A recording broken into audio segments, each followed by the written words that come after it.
Shana, thank you so much for taking me to your favorite place as much as your favorite bar. I think it's fair to say. Thanks, Garry. Great to be here on a wonderful afternoon with you. Yeah. So where are we?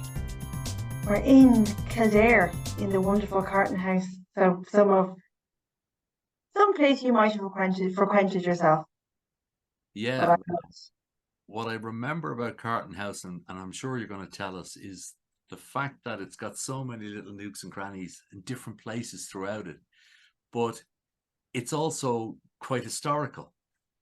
Yeah, no, it is. The old and the new. When you drive up that avenue, you kind of don't realise you're, maybe 30 minutes from Dublin city centre, but there's just such a gem of history there, and the old building and the new. And I think it's been taken over by different owners, but like it was derelict for years. And a family member I know was actually involved in the restoration of it to bring it to a hotel.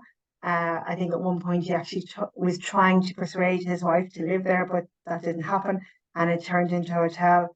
I think it's beautiful. I just love being there. It's such a place that you can say this is your happy space, but not your own home. Well, when you say, for listeners, and particularly those that maybe aren't in Ireland or the UK, it's more like a castle than a house. It's so big. It would be a very interesting house, but yeah, I agree with you. I agree. And the driveway up, when you consider that they have at least one golf course, maybe even two, I'm not sure.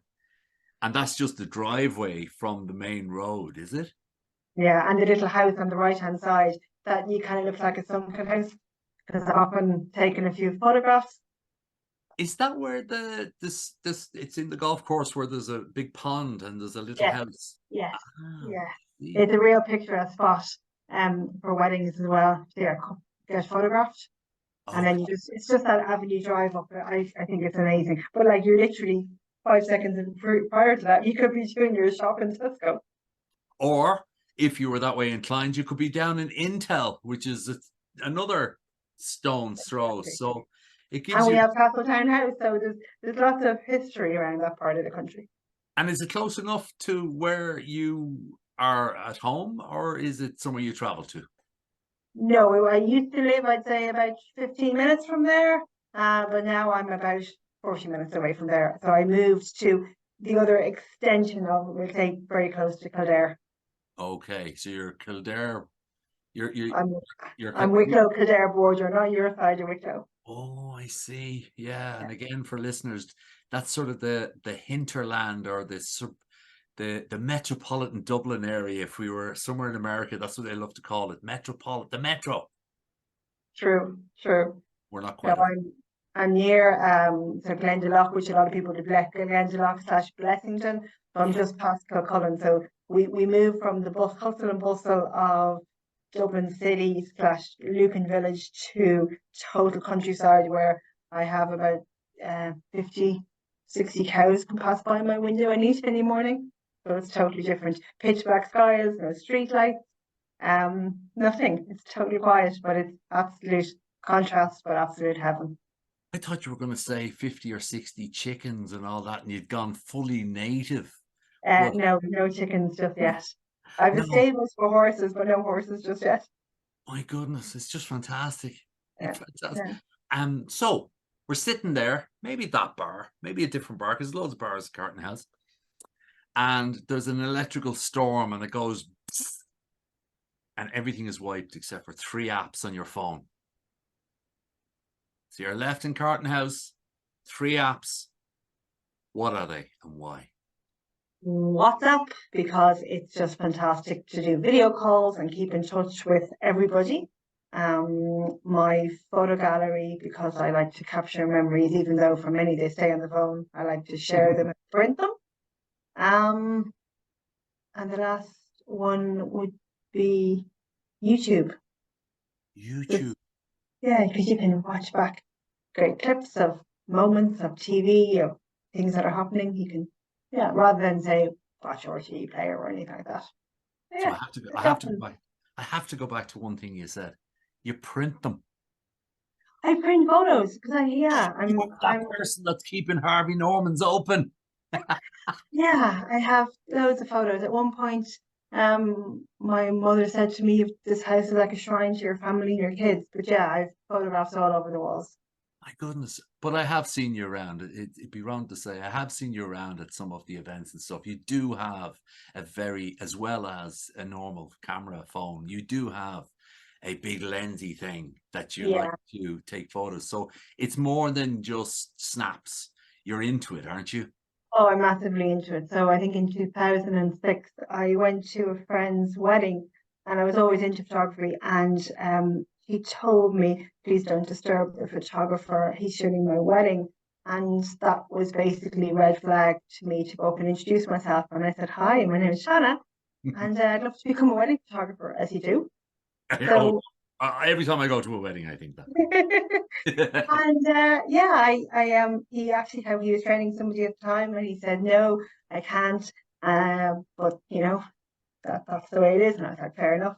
And I went back in November, and I tried again, and it was a no. And then I went back in March, and I rang up, and I was like, "If nothing happens after this, doesn't matter."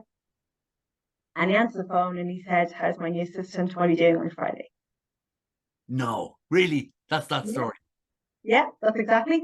So I rocked up and I went to a wedding with him. And then he said, if you're really serious about this, you need to buy yourself a camera. And it's not just another camera, the camera you can't afford if you're serious. So that's what I did. I went out, I bought a camera, uh, and I started, and I went out with him every Saturday and every bank holiday Monday, and I shot weddings, and I absolutely loved it.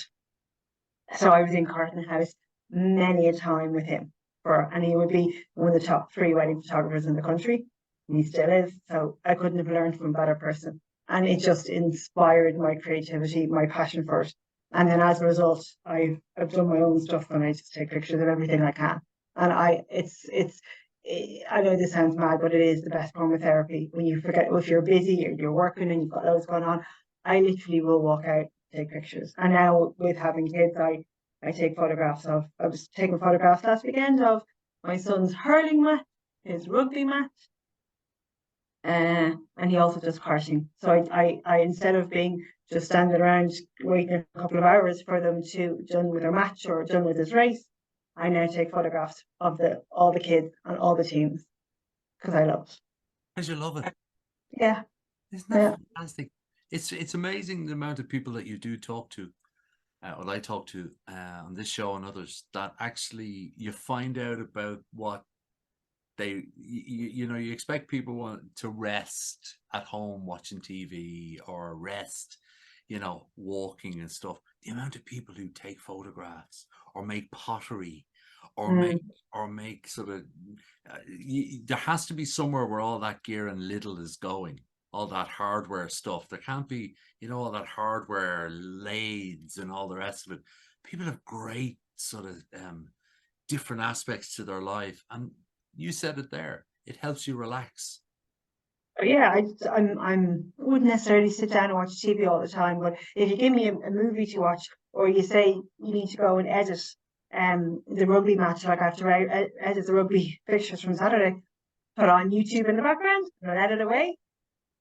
There you Wow. go. Happy days. Jeannie Mac, you're great. Yeah. Fantastic. But you It's are the just lady.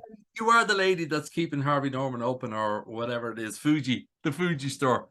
So what keeps you motivated? I'm getting a sense I probably might think that what I might think it is, but go on. What keeps you motivated? I suppose, yeah, I've got two small kids. Well, I won't say they're small, 9 and 11. They're great fun. I thrive in their buzz, and I think I've inspired their creativity because my daughter, who's 9, she loves taking pictures. So she got a little camera and she comes out with. I'm trying to teach her what I didn't know at 9. And my son actually was out with me at the hurling match on Sunday, and he took my camera. He says, "I think I actually like this. I get why you love it." So he wants me to teach him now. So it's just lovely. You can pass on, and I'd love to think that when they go in later years into their homes, that they'll have those pictures and the memories because we keep all the photographs in our phone. Hmm. How do you remember them? So I think I have about 20 frames I have to fill because from years ago, one of my best friends that I met in school, we are still good friends. Um, Sasha, her house, they had photographs all over the house and we had none. And I always remember that. So when you walk into a house, you get a sense of the house. A house is 4 walls, but the home is the memories. So literally, it's the picture frames of the holidays, of the things you've been, of the places you've done. And if they stay on phones and then phones get disregarded or go in the bin, do you actually print them? And they're so cheap now, and it's so easy to do. So if I give someone a present, I'll give them a picture frame. I'll do a montage. I'll do a Yeah. collage. I do photograph. I'll go and take photographs, and you can't beat the picture of that smiling person looking at you every day. That old school, anyway, it is old school, but actually the fact that you've taken the effort to print it out and put it in a frame actually is such a nice thing where you're actually giving an experience as Yeah, much as giving something, because to a lot of people, particularly younger kids, they'd be amazed. Oh, can you print these things? yeah, yeah, totally. And it's mad when you go to a framer. Like I have two Weimaraner dogs, and I have a portrait of them that I actually took with Mark in his studio. It's about 6 foot tall. Okay, trying to get that framed was difficult.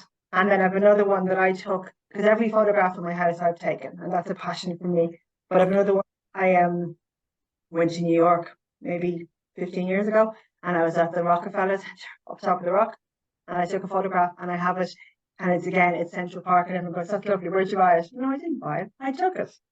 Nice.